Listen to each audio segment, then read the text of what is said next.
கரூர் மாவட்டம் கிருஷ்ணராயபுரம் யாருக்கு? கிருஷ்ணராயபுரத்தில் போட்டியிடக்கூடிய வேட்பாளர்கள் ராஜா அதிமுக வேட்பாளர், திவ்யா அதிமுக வேட்பாளர், சத்யா நாம் தமிழர் வேட்பாளர், இன்னொரு சத்யா சத்யா நாம் தமிழர் வேட்பாளர், சத்யா தாவேகா வேட்பாளர். கிருஷ்ணராயபுரத்தில் அதிமுக 38 முதல் 44%, திமுக 36 முதல் 42%, தாவேகா 12 முதல் 18%, நாம் தமிழர் 1 முதல் 6%. கிருஷ்ணராயபுரம் யாருக்கு? கிருஷ்ணராயபுரத்திலையும் கடும் போட்டி.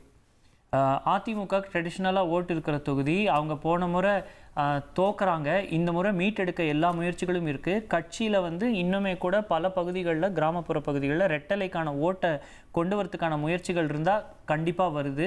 அதுக்கு ஈக்குவலாக திமுக ஏன்னா அதிமுக இங்கே கணிசமாக வென்றிருக்குங்கிறத பார்க்கணும். 2006 16 வரைக்கும் அதிமுக வென்ற தொகுதியோட ப்ரிப்பேர்ட்னஸ் ஃபார் த கேண்டிடேட்னு ஒரு ஃபேக்டர் இருக்கும். அதில் அதிமுக கேண்டிடேட் கொஞ்சமே கூட பெட்டர் ப்ரிப்பேர்டாக இருந்திருக்காங்க, நர்ச்சர் பண்ணி.